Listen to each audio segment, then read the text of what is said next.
Welcome to Funny Fun Audiobook Gala. Dizzy, this is a place for real stories.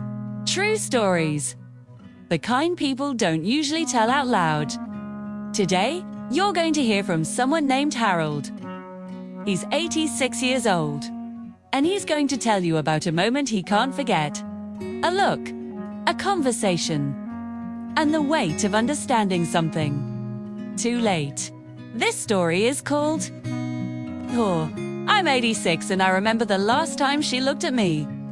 This isn't a story with a lesson. It's not here to teach you or inspire you. It's just ... honest, raw, and real. So if you're ready, take a breath, get comfortable, and listen. My name is Harold.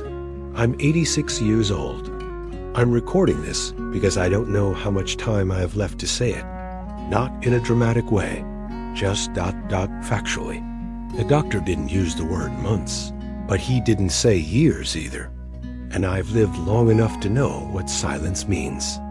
There's something I've been carrying for a very long time. It's not a secret, exactly. It's more like a moment, a look.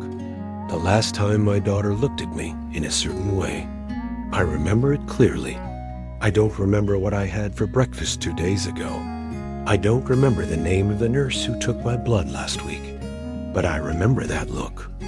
I remember the exact angle of the light coming through the kitchen window. I remember the sound of her keys. It was 17 years ago. She was 31. I was 69. I thought I had all the time in the world. I need to go back a little. I wasn't a bad father. I want to say that not to defend myself, but because it's true. I didn't drink. I didn't raise my voice. I worked hard. I provided.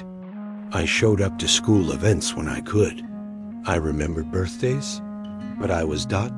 distant. Not cold, just ... not entirely present. My wife, Catherine, she was the warm one. The one who asked questions. The one who sat on the edge of our daughter's bed at night and listened, really listened. I would stand in the doorway sometimes and watch them talk, and I'd think, good, she has her mother. And I'd go back downstairs and finish reading the paper. I told myself it was enough, that my job was to keep things stable, to make sure there was food, a roof, college tuition. I told myself love didn't have to look like anything in particular, that it could be quiet, practical. And maybe that's true for some people, but I think I used that idea to avoid something. Our daughter's name is Anne. She was a serious child, thoughtful, the kind of kid who would sit in the corner of a birthday party and watch everyone else play. She didn't need a lot of attention, which made it easy to not give her much. When she was 8, she brought home a drawing from school. It was a picture of our family. 3 people standing in front of a house. She'd colored it carefully, stayed inside the lines. Catherine was in the middle, smiling. Anne was holding her hand. I was on the other side, separate, not holding anyone's hand. My face didn't have a smile. It didn't have a frown either. It was just ... blank. Catherine saw it and got quiet. I looked at it and said, "Nice job, sweetheart." I didn't ask why I was standing apart. I didn't ask why my face was empty. I just put it on the fridge and went back to whatever I was doing. When Anne was in high school, she stopped talking much. Not in a rebellious way. She was polite. She answered questions. She did her homework. She was fine, but she stopped offering things. She stopped telling us about her day unless we asked. And even then, the answers were short. Fine. Good. Nothing much. Catherine would say, she's a teenager. That's what they do. And I agreed. I thought it was normal. But looking back, I think she was testing something. I think she was waiting to see if we'd notice. If I'd notice, I didn't. She went to college 3 hours away. We helped her move into her dorm. I carried boxes. I set up her desk. I made sure the lock on her door worked. When it was time to leave, Catherine cried. Anne hugged her for a long time. Then she hugged me. It was quick, polite, like hugging an uncle you don't know very well. I patted her back and said, "Call if you need anything." She said, "I will." She didn't. Over the next few years, she came home for holidays. She was polite, pleasant. She asked how we were. She helped with dishes. She slept in her old room. But there was a distance. I noticed it, but I didn't name it. I didn't ask about it. I didn't. Catherine would say, "I think she's pulling away from us." And I'd say, "She's just growing up." That's what kids do. But I knew it was more than that. I knew it, and I didn't do anything. After college, Anne moved to another city. She got a job, an apartment, a life. She called Catherine once a week. They'd talk for an hour, sometimes more. She called me ... almost never. If I answered the phone, she'd ask to speak to her mother. If Catherine wasn't home, she'd say, "Just tell her I called." I told myself it didn't bother me. I told myself daughters are closer to their mothers. That's just how it is. But late at night, when I couldn't sleep, I'd think about it. I'd think about the drawing, the one where I was standing apart, and I'd wonder if that's how she still saw me. When Anne was 28, she got engaged. She called to tell us. Catherine screamed. I could hear her from the other room. When Catherine handed me the phone, I said, "Congratulations, sweetheart." "That's wonderful." Anne said, "Thanks, Dad." There was a pause. I should have asked her about him, about how they met, about how he proposed, about how she felt, but I didn't. I said, "Well, I'll let you go. I'm sure you have a lot of people to call." She said, "Yeah, okay." And that was it. The wedding was beautiful.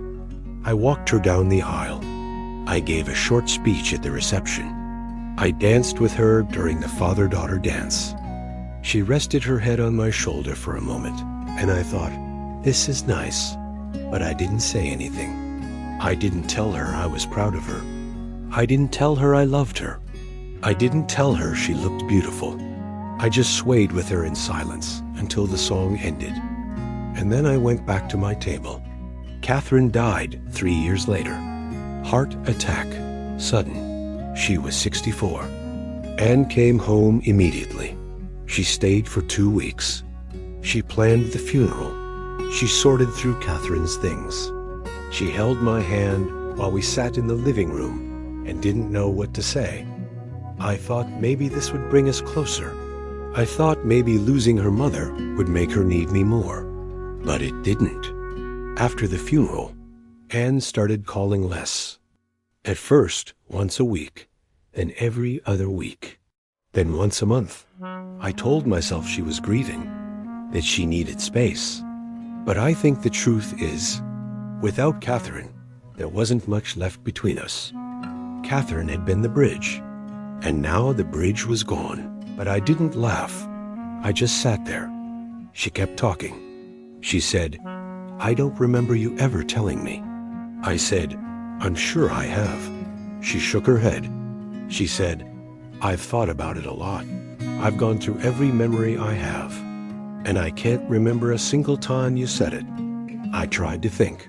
I tried to remember a moment, a birthday, a graduation, a phone call, but I couldn't. I said, I'm not good at saying things like that. You know that." She said, "I know, but I needed to hear it anyway." She started crying, not loud, just ... tears. She said, "I spent my whole life trying to figure out if I mattered to you, if you were proud of me, if you even liked me." I said, "Of course I'm proud of you." She said, "Then why didn't you ever say it?" I didn't have an answer. She said, "Mom told me all the time. She told me she loved me. She told me I was smart. She told me I was enough. But you never said anything." I said, "I thought you knew." She looked at me. She said, How was I supposed to know? I tried to explain. I said, I worked hard. I made sure you had everything you needed. I was there. She said, you were in the house, but you weren't there. I felt something break inside me. Not anger, not defensiveness, just recognition that she was right. She said, I don't think you're a bad person, Dad. I don't think you meant to hurt me. But you did. I said, I'm sorry. She said, I know. We sat there for a long time. I wanted to say more. I wanted to tell her I loved her, that I'd always loved her, that I was proud of her, that I thought about her all the time. But the words felt too big, too late, so I just sat there. After a while, she stood up. She said, I should go. I said, you just got here. She said, I know, but I think I need to go. I walked her to the door. She hugged me again, Dot, and that's when I saw it. The moment I'm talking about happened about a year after Catherine died. Anne came to visit. It wasn't a holiday. It wasn't my birthday. She just came. She called a few days before and said, I'm coming to see you this weekend. I said, oh, all right, that's nice. She said, I need to talk to you about something. My stomach dropped. I thought maybe she was sick, or getting divorced, or moving far away. I said, is everything okay? She said, we'll talk when I get there. That whole week, I couldn't sleep. I kept thinking about what she might say.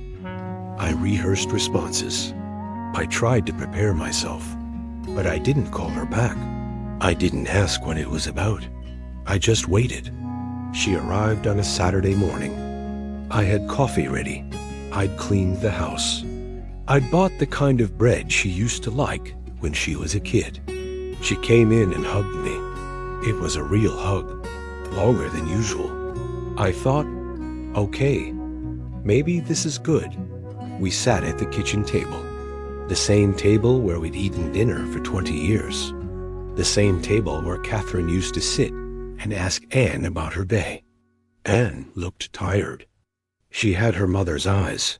I'd never noticed that before. Or maybe I had, and I just hadn't said it. She didn't start right away. She poured herself coffee. She asked how I was. She asked if I was eating okay, if I was sleeping. I said, I'm fine. She nodded. Then she took a breath. She said, Dad, I need to ask you something. I said, okay. She said, do you love me? I felt like I'd been punched. I stared at her. I said, of course I do. Why would you ask me that? She looked down at her coffee. She said, because I don't know if you do. I didn't know what to say. I wanted to laugh. Not because it was funny, but because it seemed so absurd. Of course I loved her. She was my daughter. How could she not know that? I'm looking at something off to the side. Even in that moment, I wasn't fully there. I think about calling her sometimes.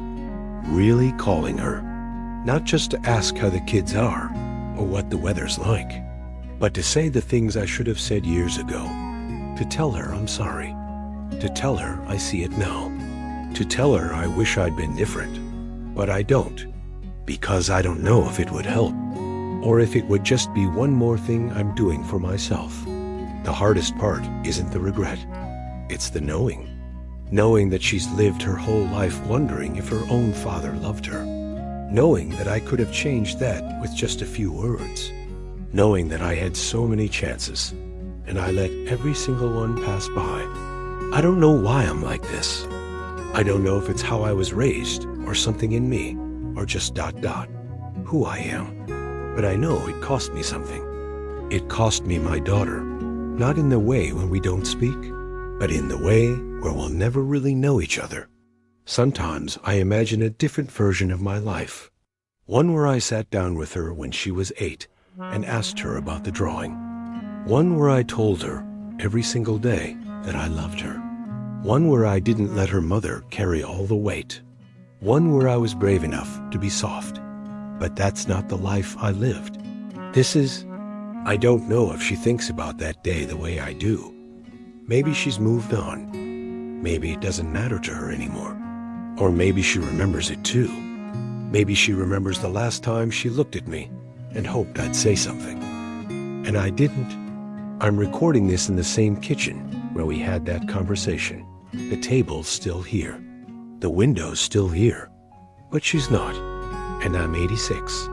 And I'm running out of time. I don't have a lesson to share. I don't have advice. I just have this. A moment. A look. A life of things left unsaid. And the weight of understanding it all too late. If you're still here, thank you for listening. I don't know why you stayed, but I'm glad you did. Maybe you have someone in your life you've been meaning to talk to. Or maybe you're the one waiting to be seen. I don't know. But if you want to leave a comment or just sit with this for a while, that's okay too. I'll be here for as long as I can be. If this story meant something to you, I'm glad you were here to listen. My name is Harold. I'm 86 years old, and this was something I needed to say.